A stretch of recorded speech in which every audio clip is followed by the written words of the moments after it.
Welcome back to the channel. You probably have a lot of questions. So for example, who am I? Why am I wearing this obnoxious outfit? Why am I dirty? And why is there a Dodge Viper logo on the front of this car if I've said previously on my channel that my Dodge Viper is totaled? Also, why are there intermittent construction noises in the background? So today we are going to answer the question, what car do you buy after having a Dodge Viper? To be clear, I'm not going to tell you what this is today, but we're going to figure out what I was considering before I bought this.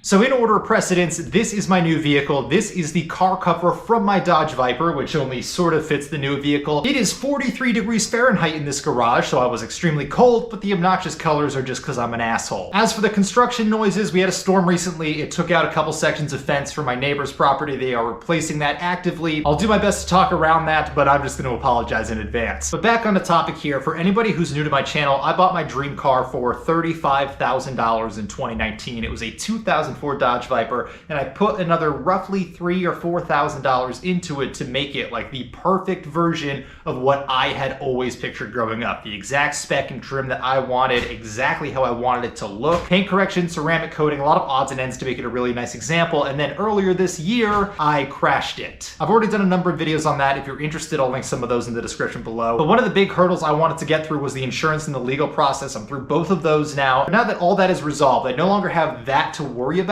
And I'm also kind of in a place where I think I'm mentally ready to have another sports car again, because let's be real, crashing a Viper with minimal safety features kind of shakes you up a little bit, even if it is at a relatively low speed. There's a bunch of things I had to consider when I was doing this though. For example, what car can you possibly have that follows up your dream car? That was huge for me because the Viper was always that car for me. That was always the car that I had to have, that I was working so hard and putting all of my efforts towards to be able to afford. That was always the one that I wanted. So at least for me, there's nothing else that kind of fills that spot in the way that a Viper does. So I couldn't think of anything else that to me was that special that is still within my price point. Now, like I said, the car got totaled out. I still think I got less than market value. So the amount I got is less than I could replace it with a comparable one. Even when I bought my last Viper at $35,000, I said that was kind of the top end of what I was willing to pay. So that brings me to concern number two, is currently the car market is absurdly high, and all the cars that I like, that I considered even before I bought the Viper, have in some cases doubled in price. So for example, my Viper I bought about 3.5 years ago at this point. Like I said, I paid $35,000 for it, and at the time it had about 30,000 miles on it. So now to get a 30,000 mile Viper, you can't touch them. You can't even look at them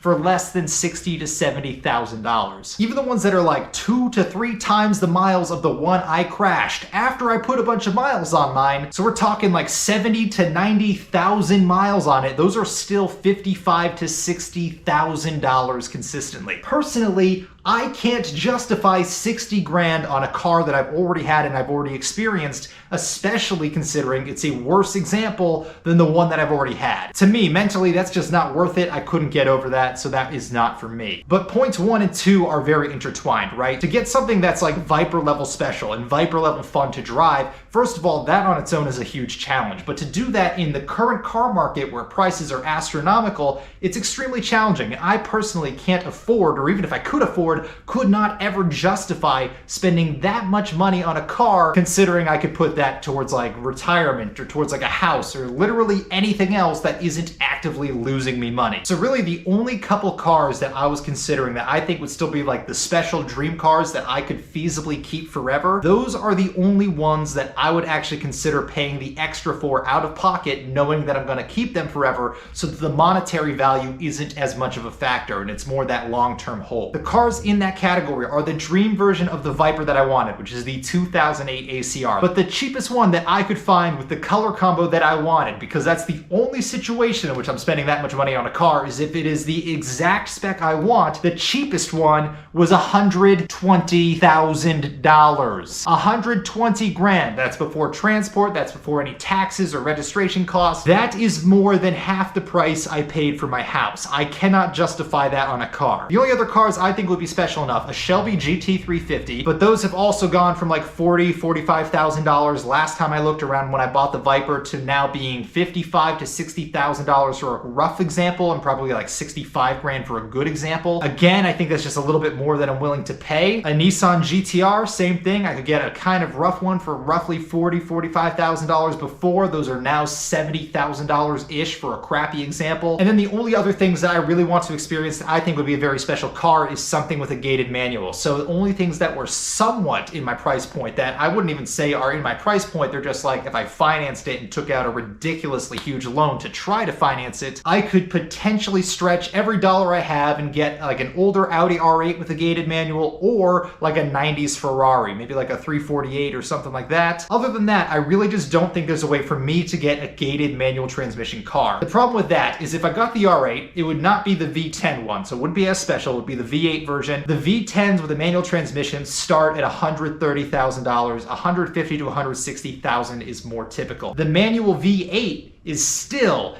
70 to 80 grand for a crappy high mileage example. You're looking at closer to 90 or 100,000, sometimes 110 for a reasonable example. If you get a nice one, it goes up from there and it goes up quickly. And as far as the Ferrari is concerned, it's kind of that same price point, you know, at least 70, but realistically probably 85 or $90,000 for a decent example. Service history on a car that's almost 30 years old is going to be questionable. And other than having that like brand portion of it, Ferraris don't really appeal to me, right? The reliability isn't necessarily there. I think they're really cool heritage-wise, but that doesn't justify the price you pay versus the performance that you get. So for me, a car like that would really be about the driving experience, the enjoyment, the sound of it, the involvement of driving it. I don't think those aspects are going to be that much better than what the Viper provided me because that was so raw and I just loved everything about that car. But the price point is 2 to 3 times what I paid for my Viper, and then it doesn't have as good of reliability. So that's a very real concern, right? So that brings me to points 3 and 4, okay? Point 3 is that right now, like I said, this is kind of a bubble market. This is a ridiculously high market as far as cars are concerned,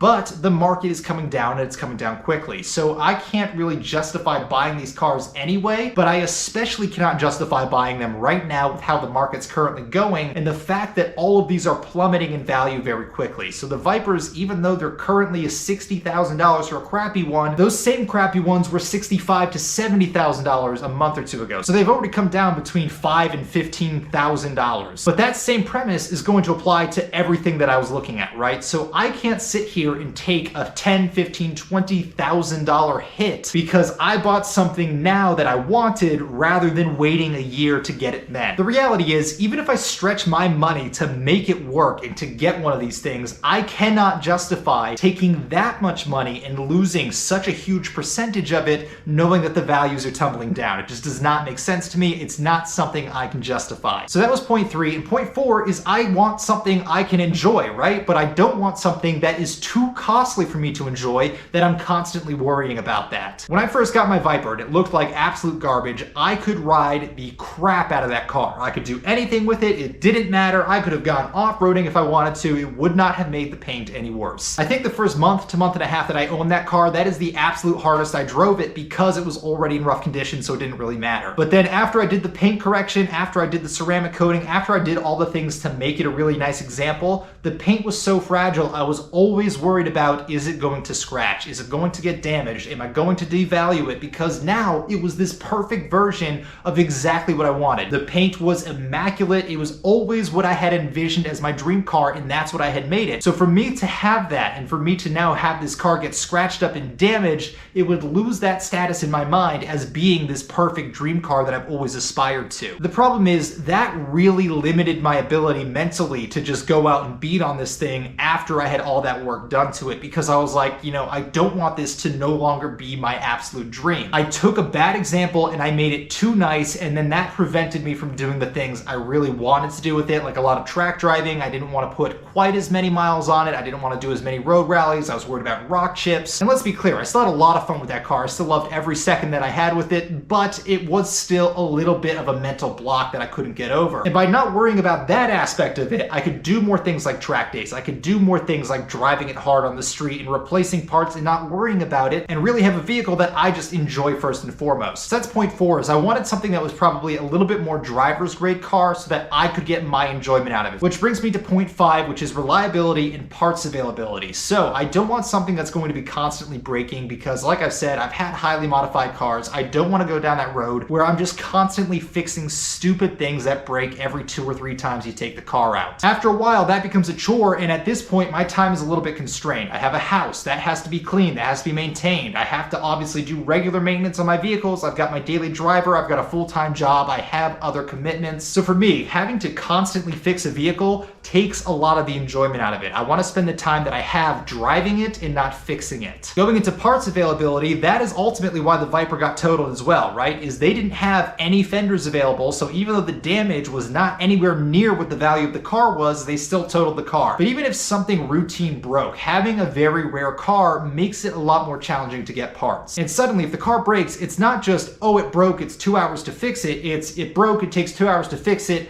after 3 months of waiting to get that special order part because they're shipping it from 3 countries away. I think specifically that is why I really like the Shelby GT350, is it was very special and it had a lot of these, I would say, generic parts. But a lot of the other cars that are depreciated, which means they're usually older but still special cars, which means, you know, they're probably rare, there's not great parts availability for them. So that ruled out a lot of what I was willing or able to get. And the final consideration, and this was way more of a consideration after the whole legal debacle after crashing the car, is what I call the Viper syndrome of it, right? It doesn't matter how hard you work for that car. It doesn't matter that it only costs $35,000 and the average price of a new car at the time of filming is $48,000. As an owner of one of those cars, you get stereotyped. People make a lot of really baseless assumptions about what type of person you are or why you bought the vehicle. That's not the part that bothers me because I'm confident in myself as a person. I really don't care what other people think of me at this point. The problem I have with it though is there is a very real, very tangible impact that it has of people always assuming the worst of you. Like, people will just go up and park uncomfortably close to you if you're in public and bump your door on purpose with theirs just because they see you have a nice car. For no reason at all, they'll just do that. Or in another example, I have new neighbors who moved in across the street, and again, these are people who live here permanently, and they decided that my cars were too nice, so without talking to me, assumed I was an asshole, and decided that the best way to introduce themselves was by setting off fireworks next to my car. So coupling things like that with the egregious mistreatment I got from the legal perspective, as I described in a different video, it is palpably discouraging to try to get another car like that just because of the type of message it sends to other people. So while I don't care what people think of me, I do care what their actions are, right? I don't want to be in constant fear of my property getting vandalized because other people see you have a nice car and just thereby assume the worst out of you. And even if you're sitting there like, oh, no one would ever do that, well, the fact that it's happened to me 3 times that I know of already, that's enough that I'm like, okay, this is now a trend. So with all these considerations in mind, I wanted something that was fun, that's a performance value, that's not really going to depreciate, that's reliable, but that isn't too outwardly flashy. But I didn't want to actually make any moves until the legal side of it was solved. That was probably about 2 or 3 months ago at this point. Now, to be clear, this was not an impulse purchase, right? I've been watching the market. I've been doing it since the Viper got totaled and I got the insurance check. This was very thoroughly thought out. There was a lot of deliberation that went into this. I think I still sniped a really good deal. But like I said at the start of the video, I'm not going to tell you what it is quite yet. So with all that in mind, here are your hints. Number 1, it is not a Gen 3 Dodge Viper based on how horribly this Gen 3 Viper cover fits. Hint number 2, it is a black on black car, which doesn't really narrow it down a whole lot, but I said I was never going to buy one of those again, and this is the second one in a row that I bought. And hint 3 is the price I paid for this car. This is a clean title, no accident car. And again, I think I got a pretty good deal on this. I paid $17,500 for it. So I'd love to hear what your guesses are in the comments below. If you want to see that reveal video, or if you want to see some really bad dad jokes, I post both of those. If you're interested in stuff like this, maybe you should subscribe.